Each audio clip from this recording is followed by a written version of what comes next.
అమాయకులే ఆ మాయలాడి టార్గెట్. ఉద్యోగాలు ఇప్పిస్తానని నిరుద్యోగులను నమ్మించి కోట్ల రూపాయలు కొట్టేసింది ఆ కంత్రి కిలాడి. హైకోర్టు న్యాయవాదులని ఓసారి, న్యాయమూర్తులని మరోసారి మాయమాటలతో బోల్తా కొట్టించింది. వేములవాడ దేవస్థానంలో దర్శనానికి వస్తున్నానని, ప్రోటోకాల్తో బందోబస్తు ఏర్పాట్లు చేయాలని ఏకంగా పోలీస్ ఇన్స్పెక్టర్ను బోల్తా కొట్టించింది. చివరికి కరీంనగర్లో ఆ కంత్రి కిలాడిని మధురనగర్ పోలీసులు పట్టుకొని అరెస్ట్ చేశారు. అంబర్పేటకు చెందిన బితుకు ప్రసన్నరెడ్డి బడాయి మాటలు చెప్పుకొని మోసాలు చేయడంలో ఆరితేరింది.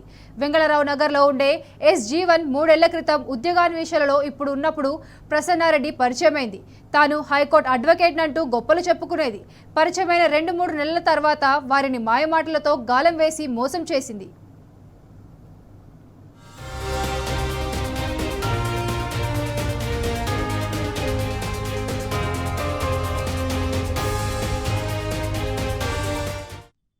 ఎన్నాళ్ళిలా కష్టాలు పడతారు? హైకోర్టు న్యాయవాదినైన తనకు చాలా మంది జడ్జిలతో పరిచయాలు ఉన్నాయని, 15 లక్షల రూపాయలు ఇస్తే హైకోర్టులో రికార్డు పోస్ట్ ఉద్యోగం ఇప్పిస్తానని జీవన్ను నమ్మించింది. ఆమె మాయమాటలు నమ్మి 6.5 లక్షలు ఇచ్చాడు. ఉద్యోగం కోసం అడిగితే ఫైల్ ప్రాసెస్లో ఉందని నమ్మించేది. అనుమానం రాకుండా ఉండేందుకు హైకోర్టులో హాల్లో ఉన్న తాను నల్లకోటు ధరించి ఉన్న వీడియోలు, ఫోటోల్ని తీసి పంపేది. మిగతా 8.5 లక్షల రూపాయలు కూడా వసూలు చేసేందుకు శైలజారెడ్డి అనే మహిళని హైకోర్టు న్యాయమూర్తిగా పరిచయం చేసింది. ఆమె అసిస్టెంట్ ఫిరోజ్ ఖాన్ అని చెప్పి వారిద్దరిని పరిచయం చేసింది. 6 నెలలు గడిచినా ఉద్యోగం రాలేదు. ఈ నేపథ్యంలో రవి అనే వ్యక్తి ఫోన్ చేసి తాను ప్రసన్నరెడ్డి చేతుల్లో మోసపోయానని, ఉద్యోగం కోసం ఆ మాయలేడికి 4.5 లక్షల రూపాయలు ముట్టజెప్పానని చెప్పాడు. ఈ క్రమంలో ప్రసన్నరెడ్డికి ఫోన్ చేయగా స్విచ్ ఆఫ్ వచ్చింది. అంబర్పేటలోని ఆమె ఇంటికి వెళ్లగా తాళాలు వేసి ఉండడంతో తాను మోసపోయారని గ్రహించి పోలీసులకు ఫిర్యాదు చేశారు.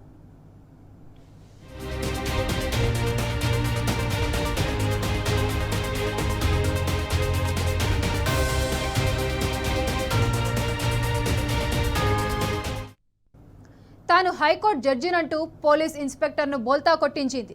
తాను హైకోర్టు జడ్జినంటూ పోలీస్ ఇన్స్పెక్టర్ను మాయమాటలతో బోల్తా కొట్టించి పోలీసు భద్రత కల్పించాలని కోరింది. పోలీసుల్ని బురిడి కొట్టించి పోలీస్ ప్రొటెక్షన్, ప్రోటోకాల్తో వేములవాడ దేవాలయంలో ప్రత్యేక దర్శనం చేసుకుంది ఈ కంత్రి కిలాడి.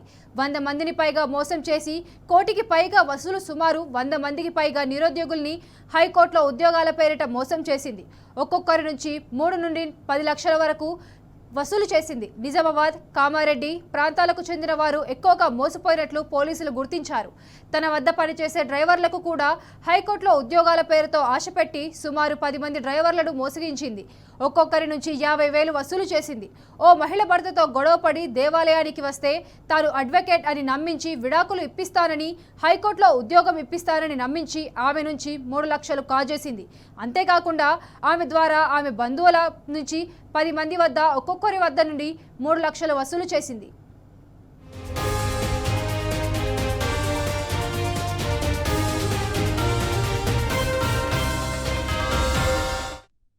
2016లో బంజారాహిల్స్లో కూడా ఆమెపై చీటింగ్ కేసు నమోదైంది. ఇక జగిత్యాలలో 2 కేసులు బుక్కయ్యాయి.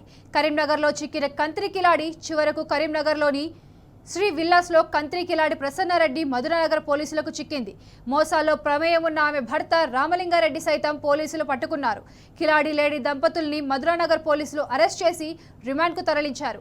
మోసాల పట్ల అప్రమత్తంగా ఉండాలి. మధురనగర్ ఇన్స్పెక్టర్ విద్యార్హతలు, ప్రతిభ ఆధారంగానే ఉద్యోగాలు వస్తాయని, డబ్బులిస్తే ఉద్యోగాలు ఇప్పిస్తామని చెప్పే మోసగాళ్ల మాటలు నమ్మొద్దని మధురనగర్ ఇన్స్పెక్టర్ ప్రభాకర్ కోరారు.